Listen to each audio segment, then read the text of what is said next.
আসসালামু আলাইকুম সকল ফুটবল প্রেমী ভাই ব্রাদার, কি অবস্থা সবার, কেমন আছেন?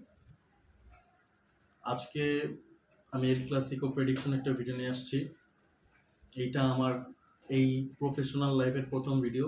যদি ভিডিওতে কোনো ভুল ভ্রান্তি, কোনো তথ্যগত ভুল থাকে, সবাই ক্ষমার দৃষ্টিতে দেখবে। চলুন আমরা ভিডিওটা শুরু করি। আজকে হচ্ছে El Clasico night. El Clasico এই শব্দগুলো যদি আমরা শুনি, তখনই আমাদের মাথায় দুইটা নাম সবার আগে আসে। একটা হচ্ছে ক্রিস্টিয়ানো রোনালদো, আর হচ্ছে লায়নেল মেসি। ক্রিস্টিয়ানো রোনালদো এবং লিওনেল মেসি, এই দুইজন এল ক্লাসিকোটার মান বা স্ট্যান্ডার্ড এত উঁচুতে নিয়ে গেছে আসলে, বা এই যে তাদের যে দৈরথটা ছিল, এটা এত উপভোগ্য ছিল, এটা আজও সবার, যত ফুটবল প্রেমী সবার মনে পড়ে। তবে আজকের যে বর্তমান 2024 সালের এল ক্লাসিকো, এটা হচ্ছে নতুন যুগের এল ক্লাসিকো। এখনকার যদি এল ক্লাসিকোর কথা চিন্তা করি, রিয়াল মাদ্রিদের সবার আগে নাম আসবে Vinicius Junior, Rodrygo, Jude Bellingham. আর যদি বার্সেলোনার কথা চিন্তা করি, সেখানে রবার্ট লেভানডস্কি, তারপর হচ্ছে রাফিনহা, তারপর হচ্ছে জাও ফেলিক্স, এদের নাম বা এরা এখন হচ্ছে ফেজ অফ এল ক্লাসিকো। তো যদি আমরা এল ক্লাসিকো মানে যে প্রেডিকশন করতে চাই, তার আগে একটু এল ক্লাসিকোর যে ইতিহাস আছে, ইতিহাস নিয়ে আমরা একটু মানে মেমোরাইজ করি। তো সেক্ষেত্রে এল ক্লাসিকো এ যাবৎকালে 256টা ম্যাচ অনুষ্ঠিত হয়েছে। এর ভিতরে 104টা ম্যাচ রিয়াল মাদ্রিদ উইন করছে, আর 100 ম্যাচ বরাবর 100 ম্যাচ হচ্ছে উইন করতে হচ্ছে বার্সেলোনা। আর যে বাকি 52টা ম্যাচ আছে, ওই 52টা ম্যাচই ড্র হয়েছে।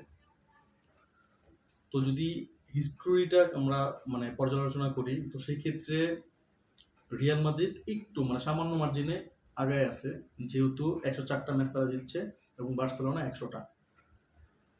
মানে হিস্টোরি যদি এখন ধরা হয়, তাহলে সেক্ষেত্রে মনে হয় যে রিয়াল মাদ্রিদ এবং বার্সেলোনা প্রায় সমানে সমানে দুজন, মানে দুই দল। এক দল এই ম্যাচ জিতলে তারপরে ম্যাচ রিয়াল মাদ্রিদ জিতছে, বা তারপরে ম্যাচ বার্সেলোনা জিতছে, এরকম লাস্ট 10টা ম্যাচ যদি আমরা হিসাব করি, তো সেক্ষেত্রে সেখানেও রিয়াল মাদ্রিদের যে আধিপত্য বা আধিপত্য বিস্তার, এরা সব থেকে বেশি। রিয়াল মাদ্রিদও 6টা ম্যাচ উইন করছে লাস্ট 10টা ম্যাচের ভিতরে, আর বার্সেলোনা 4টা। আর যদি আরো সংক্ষেপ করি, যদি হিসাব করি, লাস্ট 3টা ম্যাচে রিয়াল মাদ্রিদ জিতছে 3টা ম্যাচ। সেই ম্যাচগুলোতেও অনেক বড় বড় ব্যবধানে জিতছে। একটা 4-1, মানে যেটা লাস্ট এল ক্লাসিকো যে গেল জানুয়ারিতে, সেটা 4-1 জিতছে। তার আগেরটা 2-1, এবং তার আগেরটা যদি ভুল না করি 4-0 জিতছে। তো সেক্ষেত্রে বলাই যায় এল ক্লাসিকোতে এখন একাই রিয়াল মাদ্রিদ সব থেকে বেশি ম্যাচ জিততেছে। তো যদি এখনকার কথা বলি, এখন যেহেতু জানুয়ারি, ফেব্রুয়ারি, মার্চ, এপ্রিল, এখন 3 মাস পর যদি এল ক্লাসিকোর যে অবস্থানটা, সেটা কোথায়, যদি আমরা সেইটা আলোচনা করি, তো সেক্ষেত্রেও আমি বলতে পারি এল ক্লাসিকোতে রিয়াল মাদ্রিদই ফেভারিট। কারণ আপনি গত 2 দিন আগে হচ্ছে ইউসিএল এর যে কোয়ার্টার ফাইনাল গেছে, সেখানে যদি এই দুই দলের অবস্থানটা দেখি, Real Madrid most favourite Man সিটিকে ট্রাইবেকারে হারায় তারা সেমিফাইনালে উঠে গেছে। আর বার্সেলোনা তারা লিডে থাকা অবস্থায়, মানে 1 গোলের লিড ছিল প্রথম লেগে, কিন্তু সেকেন্ড লেগে তারা পিএসজির কাছে, পিএসজির মাঠে 4-1 গোলে, 4-1 গোলে, আমি যদি ভুল না করি 4-1 গোলে তারা হারছে। তো বোঝাই যায় যে যদি moral of the team spirit আমরা চিন্তা করি, তো টিম স্পিরিটের দিক থেকেও রিয়াল মাদ্রিদ আগায়া, জয়ের ক্ষেত্রেও রিয়াল মাদ্রিদ আগায়া, আর এখন যে দলের যে অবস্থান বা মেন্টাল স্ট্রেংথ, এটা অবশ্যই রিয়াল মাদ্রিদ বার্সেলোনা থেকে আগানো আছে। তো যদি আমি এখন এল ক্লাসিকোর প্রেডিকশনটা বলি, ঠিক আছে, আমার যে প্রেডিকশনটা আছে ওইটা যদি আমি এখন বলি, তো সেই ক্ষেত্রে হলো আমি ক্লিয়ারলি এই এল ক্লাসিকো মানে আজকের যে ম্যাচটা আছে মাত্র 1টার দিকে, সেক্ষেত্রে আমি রিয়াল মাদ্রিদকেই ফেভারিট রাখতেছি।